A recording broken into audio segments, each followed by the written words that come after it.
Hello and welcome to another episode of PodcastDX, the show that brings you interviews with people just like you, whose lives were forever changed by a medical diagnosis. I'm Lita.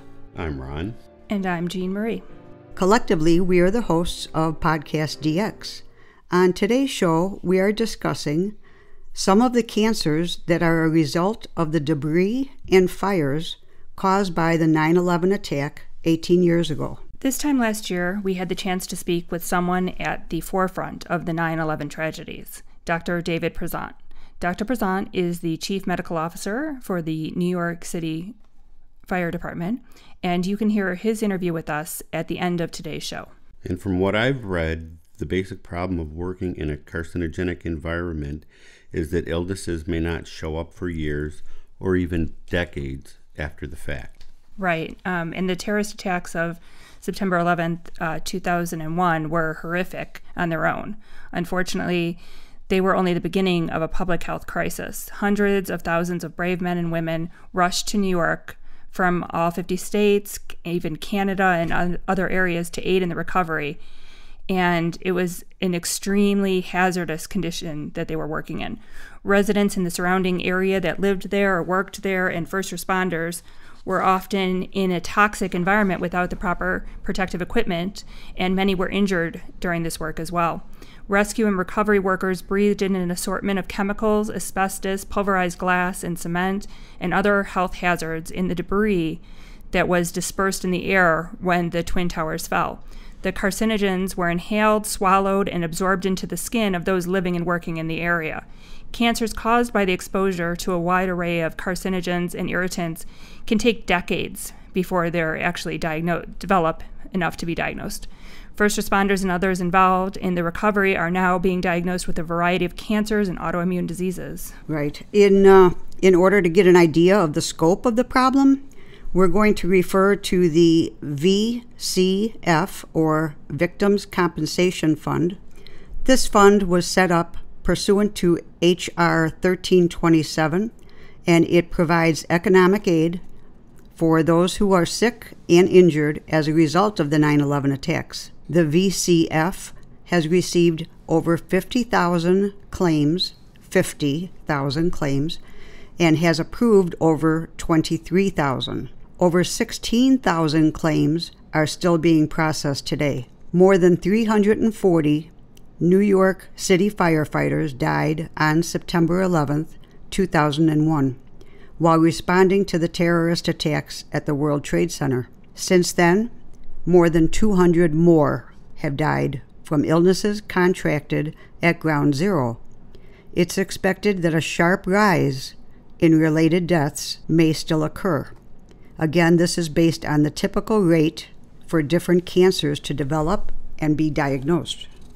Cancers of the blood or lymphatic system that are covered by the Victim Compensation Fund are as follows: diffuse non-Hodgkin's lymphoma, and there are about 10 subtypes of non-Hodgkin's lymphoma; follicular or nodular non-Hodgkin's lymphoma; Hodgkin's disease, leukemia of unspecified cell types, lymphoid leukemia, malignant immunoproliferative diseases, monocystic leukemia, multiple melanoma and malignant plasma cell neoplasms, myeloid leukemia, other and unspecified lymphoid, hemopoietic, and related tissue subtypes, other and unspecified types of non-Hodgkin's lymphoma, other leukemias of specified cell types, peripheral and cutaneous T-cell lymphoma, and mesothelioma. The digestive system cancers that are thought to be indirectly or directly caused by the 9/11 attacks include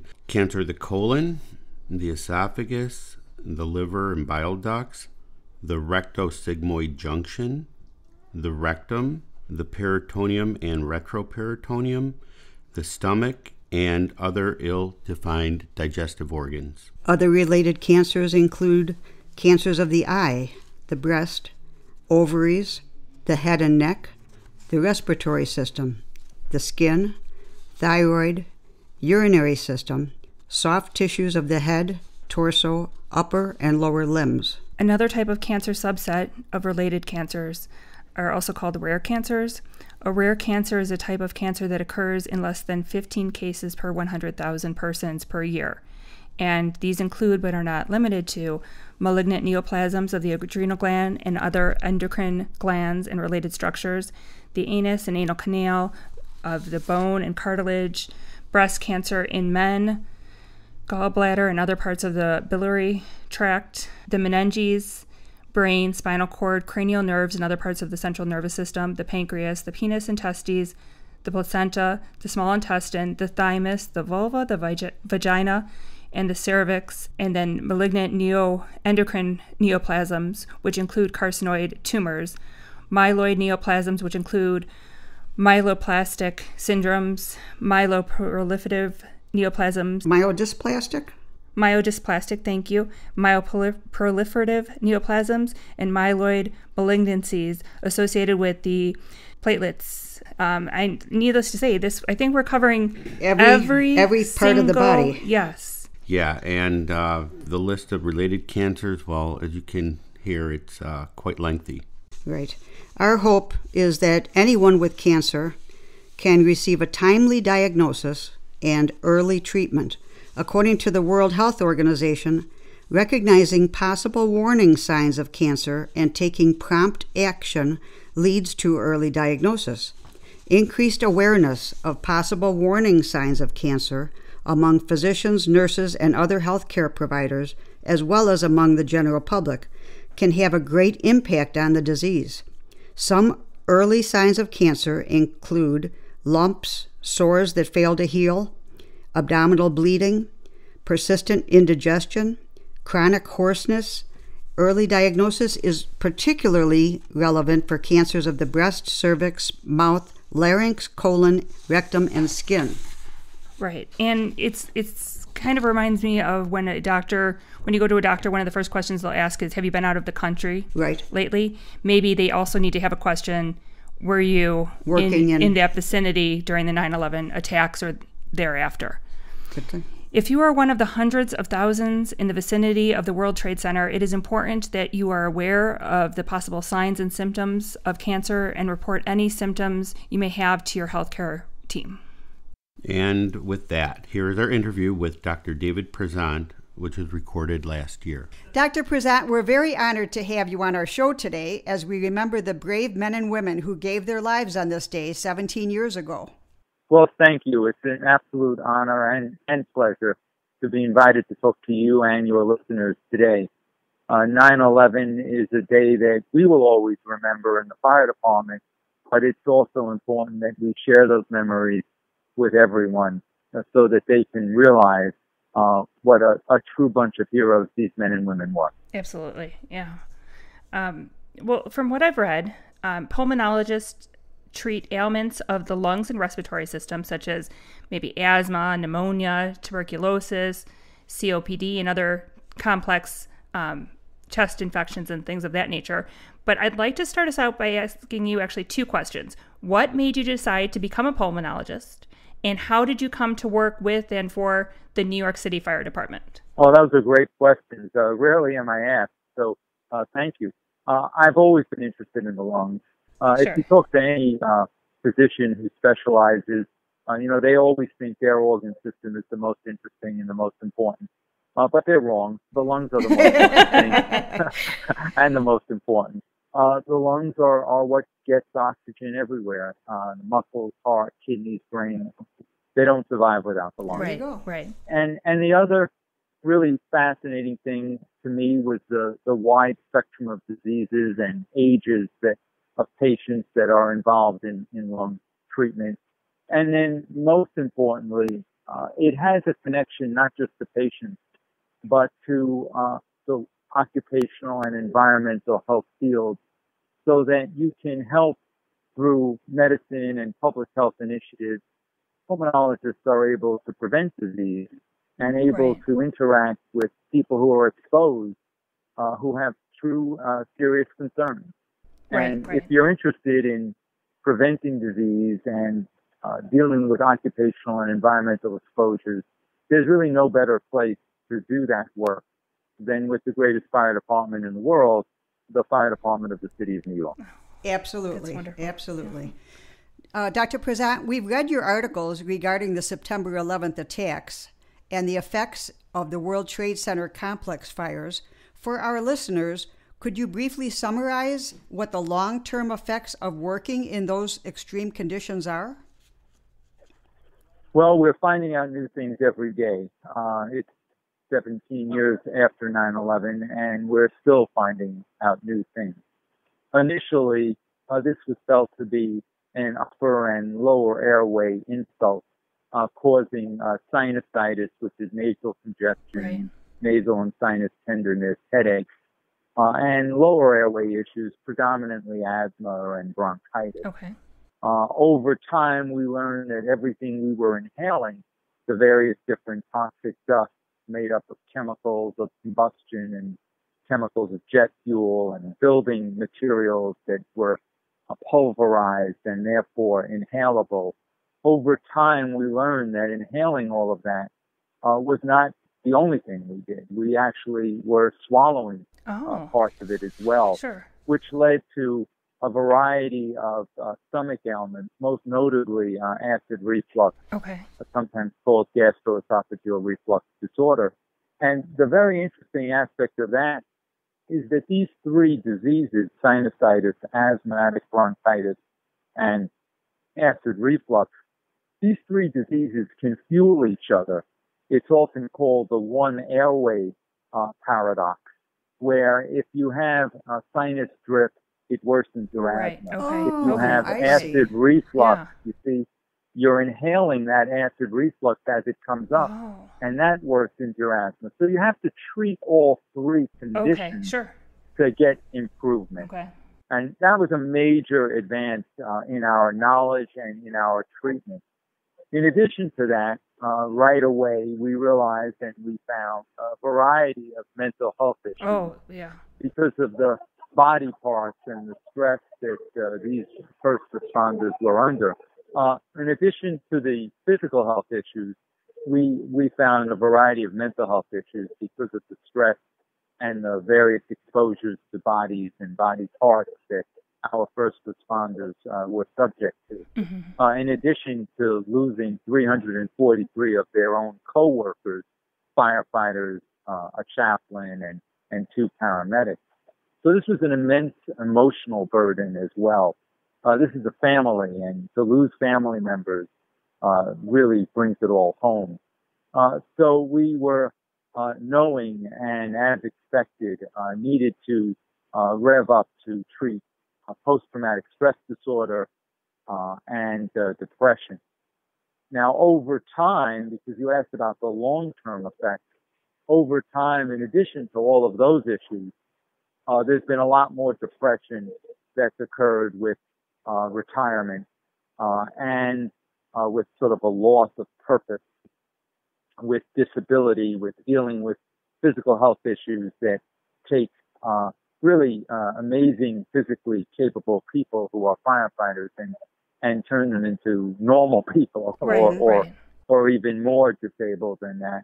Taking That's the capes shock. off of the superheroes. Yeah, they You got it. That's so well said. And you know that has added more emotional stress. And then there's the long-term chronic illnesses that have added on, which we were again at the fire department the first to document, which are the cancers of all types, but predominantly hematologic cancers, prostate cancer, colon cancer. It's a little too early to have seen lung cancer. That usually takes about 20 years to develop, but we are now starting to see that. Okay. And then we were also the first to show that there's been a host of autoimmune diseases that have been associated with the World Trade Center. Okay. Sarcoidosis is the predominant one, but we have some evidence that other rheumatologic autoimmune diseases are also associated with this exposure. So by identifying these problems, we are able to get early treatment, early diagnosis, and then early treatment. So in addition to these diseases and others that we're now looking into, the critical issue is that with early diagnosis, early treatment, which can only be done when you have knowledge that these diseases are cropping up. With early diagnosis, you achieve early treatment and better outcomes. And the World Trade Center Health Program, for those diseases that are covered under the health program, provides free treatment. And by doing this, we're doing something even more important than just treating disease. What we're doing is we're fulfilling our ethical and moral covenant with everyone that ran into those buildings that day, with everyone that was exposed during the very intense rescue recovery effort over the next 6 to 10 months. We're fulfilling a very important covenant where we said to these people, you come help us and we will be there to help you. And it's been immensely fulfilling, both as a physician, but also knowing these great men and women and being able to give back something to them. That's wonderful. Yes. Yeah, I think we can all appreciate that. Dr. Prezant, as we've been looking through photos online as 9/11, the anniversary of these horrific attacks and the aftermath comes back into play, we couldn't help but notice how many of the first responders were not wearing breathing protection at when the photos were taken. And we can't imagine the overwhelming task that they had in front of them. And it may not have always been on anyone's mind or even possible at the time for these first responders to wear respirators during their arduous task of recovery and all of the work that they had to do.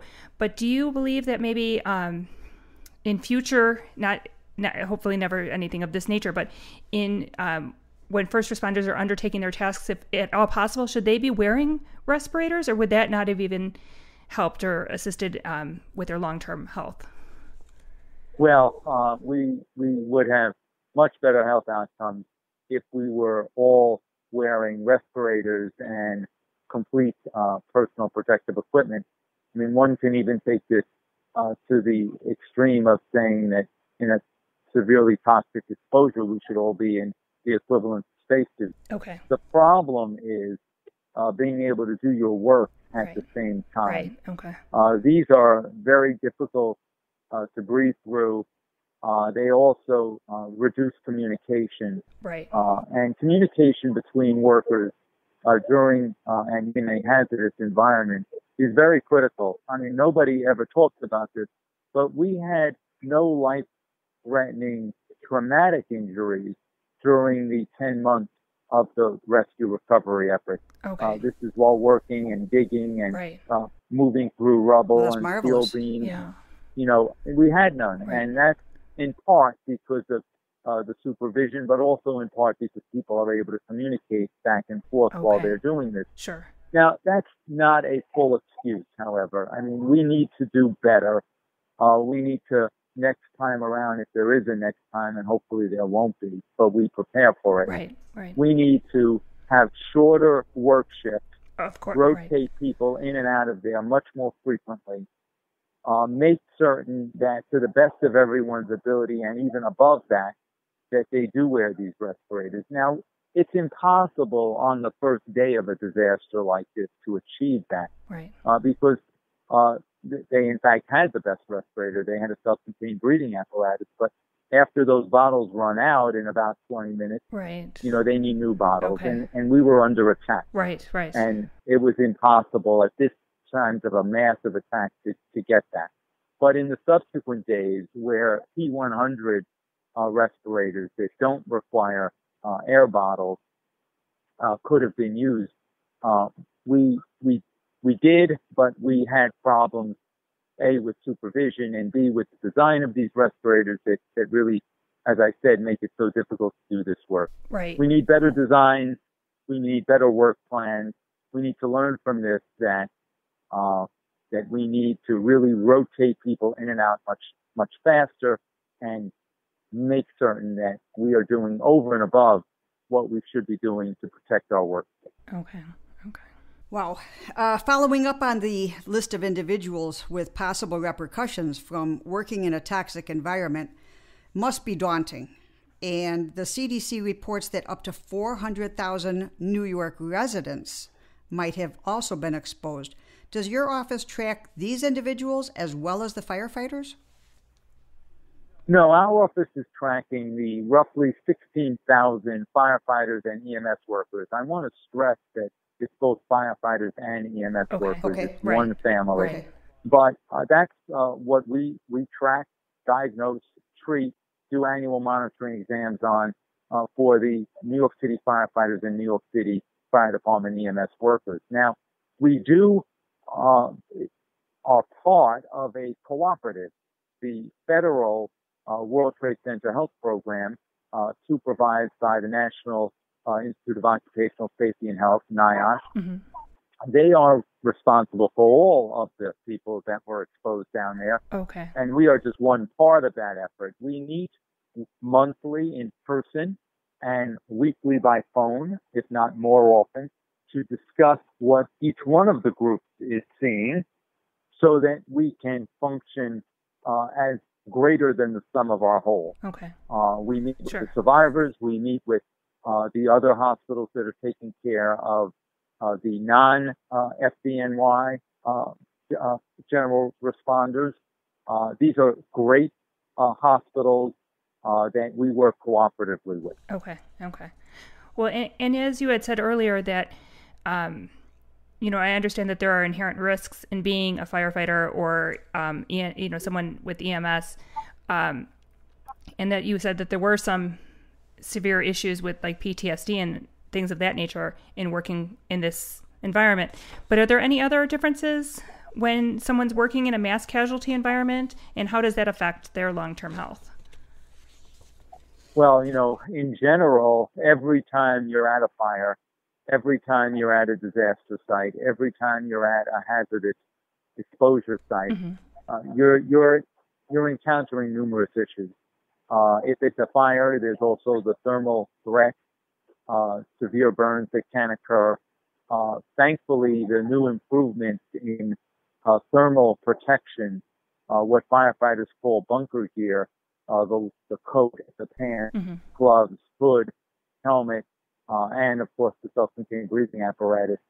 They've had a phenomenal reduction in burn injuries over the course of my 30-year career. Okay, that's great. Since 1996, when we've introduced this equipment, burns have decreased by 85% in the New York City Fire Department. I mean, it's just amazing. Yeah, that's wonderful. It has totally changed it. Self-contained breathing apparatus. We used to see a lot of emphysema in firefighters when you go back 50, 60 years ago. Right. Now we see asthma, but we don't see much emphysema. Okay. So that's a major advance. And wonderful. All of the other different personal protection devices that we have for different hazardous exposures, and the knowledge we have of these chemicals and exposures has helped us immensely. But the risks are there. Unfortunately, several firefighters in our region die every year, and from new risks. I'm not just talking about the World Trade Center. Right. And throughout the country, right. There are firefighters dying from interior structural firefighting, from collapses, and lately, as you've heard, from wildland fires. Right. So this is an incredibly dangerous job. Everybody else, as they always say, everybody else is running out. And firefighters are running in. Right. And it's just an amazing thing. Yeah. To see, to witness, and strangers coming to your help. Right. There's no greater feeling on the planet. Yeah, it absolutely. It's truly amazing. Right. I don't know if you're aware, but Gene and I were both career Army officers, and in the Army, after an event, we do a roundtable discussion, and we do lessons learned for the future so that we can make adaptations in whatever way we need to so that the future will have a better outcome. And it sounds like you're already doing that. But I was just curious, are there enough respirators in the inventory to cover events like this? Yes, there are enough respirators for our first responders. I think, what the federal government has to deal with, and they are always looking at how to do this better, Right. is, what would happen if you had to provide aid to the general population? Okay. Right. And that's an ongoing issue, and really no one knows. But there are plans and supplies stockpiled throughout the country, Okay. so that we can do better next time, and each time, as you said, learn from this and keep doing better. And then one other question, a follow-up. Are the respirators also keeping the firefighters from inhaling the heat, or do they only stop the smoke? In other words, are they still getting burns as they inhale, or does it stop everything? No. So the self-contained breathing apparatus does prevent inhalation burn. Okay. Because it's bottled air, it's cooled air. Okay, good. So that is not a problem. Good. Of course, if the SCBA runs out, Right. if it falls off, Right. then we have problems. Right. Okay. Thank you. And Doctor, as you had said, it takes a while, not a while, but it can take up to 20 years or so before lung cancer is seen. Are the emergency workers being evaluated on a regular basis now to see if they are developing lung cancer, or is there a protocol for that in place? Yes. So we were, once again, the first to start annual medical monitoring of all of our World Trade Center exposed firefighters and EMS workers. Okay. We actually were able to do that starting 4 weeks after 9/11, Oh, wow. which is an amazing Yes. accomplishment. And gradually, with the help of NIOSH and our hospital partners, we've been expanding the things that we do, so that while we were doing lung cancer screening with chest CAT scans right from the very beginning, over the last 3 or 4 years, we've expanded that markedly. And this is a way that we can do early diagnosis and early treatment, but especially for lung cancer. Okay. The only cure for lung cancer is if it's found early. Okay. Sure. Sure. And over the years, we've learned that asbestos can what damage that can cause. Are there other substances that firefighters are still exposed to that you wish would eventually be weeded out of the building materials industry? Well, the firefighters have done a lot of research in this. I direct anybody who has an interest in this to both the International Association of Firefighters website, as well as the NIOSH, National Institute of Occupational Safety and Health website. Okay. They have a list of chemicals that they would like to get out of the industry. Okay. Not just asbestos, which is predominantly in older buildings, thankfully. Right. Lead, again, Sure. predominantly in older buildings. But there's a variety of fire retardants that have been of some value in reducing fires. But now there are alternatives to that are much safer in terms of a human exposure. Okay. So there's been a great interest now in trying to move to these more modern, safer fire retardants. That's great that they're improving constantly. Yeah. And I was reading an article about how they're using natural systems such as they're being inspired by termites and termite structure building in reducing fire spread and keeping a building naturally cooled and possibly providing fire blocks in wilderness settings. And it's just an unusual and unique thing to use biometrics in order to prevent the spread of fires. And I find that's absolutely fascinating. But Yeah.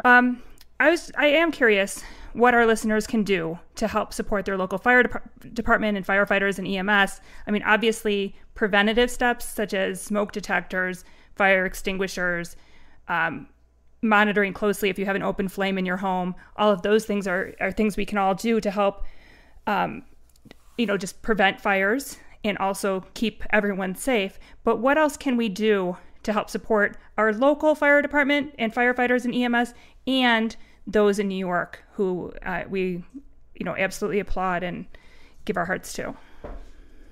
Well, again, thank you for such an interesting and really very insightful question, because we're a community and we all work together to make all of us safer. Right. So, clearly supporting firefighters, EMS workers, police workers, all of our first responders, and making certain that they have a livable wage Oh, sure. is is really the start of this, Okay. because we are all taxpayers, and our taxes need to go in a lot of directions, but we shouldn't forget these heroes. Right. The other thing in a sort of safety manner is learning CPR, Okay. cardiopulmonary resuscitation techniques. They are now much easier to do. You don't need to actually do rescue breathing. You just need to do rescue percussion. The American Heart Association has a website, and many other groups have the same, where you can go on and learn how to do CPR. Okay. The way to survive a heart attack is not to wait for EMS, but to call EMS, call your fire department, but start CPR right away. Okay, great. You've mentioned the smoke detectors. Right. Critical to not just have them, but to change the batteries once a year. Sure. During daylight savings time is a really important time to change those batteries. We for the ones that need batteries. Right. We actually give out free batteries on Halloween. In addition to candy, we give all the parents batteries as a reminder. That is great. Yeah. That is really great. And then there are other things. There's been an increase in fires from candles. Right. Both religious, spiritual, and romantic in nature. These candles are great, but they can tip over. So you need to have a safe way to use these candles. Okay. Not smoking, both for its own health perspective, but also falling asleep while you're smoking, or carelessly dealing with ashes. Right. Those are ways not smoking can reduce fires. These are all very, very important things for our wildland fires. They're equally important. Every ash is a potential start of a fire. Okay. So good point. We need to be cognizant of that. I think more and more we are. It's a great country. It's a great community, and we all need to work together to achieve our lifelong pursuit of health and happiness. Okay. Excellent. Absolutely. Excellent. Thank you. Well, thank you for joining us today, sir. We appreciate the insight into the struggles that some are still enduring so many years after that terrible day. Yes. Thank you, Dr. Prezant. Well, thank you for having me. And we really appreciate everything that you're doing to assist everyone, the brave men and women in New York, and how that's going to affect people around the world. And it's just, we're really, I can't say how appreciative we are. We really, we appreciate thank you. Thank you, and thank you and your listeners for everything that they do. Okay, thank you. Have a great flight, My sir. pleasure. Thank you, sir. Enjoy. Bye-bye. Bye-bye now. If our listeners have any questions or comments related to today's show, they can contact us at PodcastDX@yahoo.com, through our website, PodcastDX.com, on Facebook, Twitter, Pinterest, or Instagram. And if you have a moment to spare, please give us a 5-star review wherever you get your podcast. Please keep in mind that this podcast is not intended to be a substitute for professional medical advice, diagnosis, or treatment. Always seek the advice of your physician or other qualified healthcare provider with any questions you may have regarding a medical condition or treatment, and before undertaking a new healthcare regime. And never disregard professional medical advice or delay in seeking it because of something you have heard on this podcast. Until next time. Thank you much. Bye-bye.